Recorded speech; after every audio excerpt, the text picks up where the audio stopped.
নিষিদ্ধ করা হলেও পলিথিন উৎপাদন বন্ধ হয়নি। প্রকাশ্যে হাটবাজারে চলছে বিক্রি ও ব্যবহার। তবে সুপার শপগুলোতে গত 1 অক্টোবর থেকে বন্ধ রয়েছে পলিথিনের ব্যবহার। মাঝে মধ্যে অভিযান চললেও সেদিকে কারো ভ্রুক্ষেপ নেই। পলিথিন বন্ধে প্রথম দিকে কিছুটা তোড়জোড় দেখা গেলেও এখন তা ঝিমিয়ে পড়েছে। তবে শিগগিরই জোরালো অভিযান হবে বলে জানা গেছে। প্লাস্টিক পণ্য প্রস্তুতকারকরা বলছেন, হঠাৎ করে পলিথিন উৎপাদন বন্ধ করা সম্ভব নয়। কোটি কোটি টাকা বিনিয়োগের পাশাপাশি এতে ঝুঁকিতে পড়বে অন্তত 6,000-এর বেশি শিল্প প্রতিষ্ঠান। পলিথিনের দুধসায়ী বিকল্প না আসা পর্যন্ত পরিবেশ সুরক্ষায় প্লাস্টিকের পুনর্ব্যবহারের জোর দিচ্ছেন বিশেষজ্ঞরা। বন্ধের জন্য, ব্যবহার বন্ধের জন্য তো ইতিমধ্যে এই পরিবেশবিদরা সরকারের কাছে একাধিকবার এ ব্যাপারে সুপারিশও করেছে যে পরিবেশ রক্ষার জন্য এই পলিথিনগুলো বন্ধের জন্য। আমরা দেখতে পাই সুপার মলে অনেক পলিথিন বন্ধ হয়ে গেছে, সেখানে তাদের নিজস্ব প্রযুক্তি অনুযায়ী তাদের যে ব্যাগ ব্যবহার করা হচ্ছে সেটা খুব প্রশংসনীয়।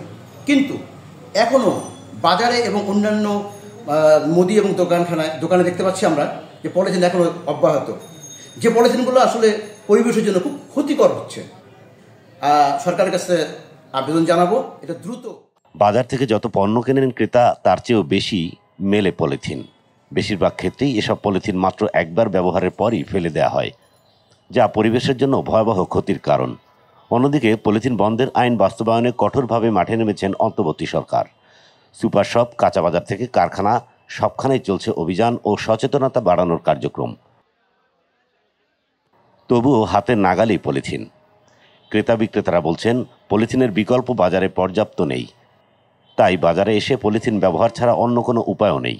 ভোক্তারা যখন খুঁজছেন সহজলভ্যতা বিকল্প, তখন প্লাস্টিক পণ্য উৎপাদনকারীদের দাবি, পলিথিন নিষিদ্ধ না করে একবার ব্যবহার্য প্লাস্টিক পণ্য পুনরায় ব্যবহার উপযোগী করা গেলে পরিবেশ এবং গ্রাহক উভয়ের স্বার্থ রক্ষা করা সম্ভব। থেকে পরিবেশ বাঁচান এই স্লোগান দিয়ে পলিথিন নিষিদ্ধ করা, কিন্তু এখনো পর্যন্ত আমাদের দেশে কিছু সুপার শপের বাইরে খুচরা দোকান এবং বাজারে পলিথিন যথেচ্ছ ব্যবহার হচ্ছে। অথচ আমাদের ঢাকা ইউনিভার্সিটি বুয়েটের একজন প্রফেসর, উনি পলিথিনের বিকল্প একটা জিনিস আবিষ্কার করেছিলেন যেটা পচনশীল।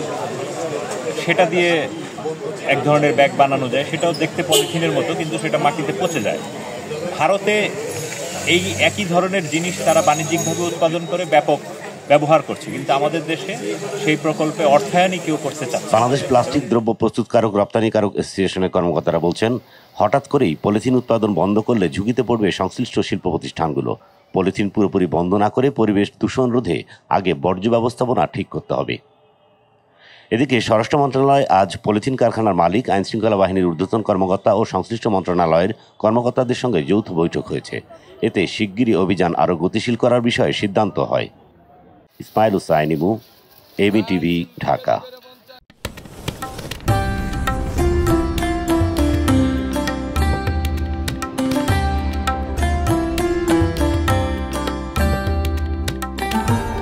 এবিটিভি, স্বাধীন বাংলার স্বাধীন কণ্ঠ।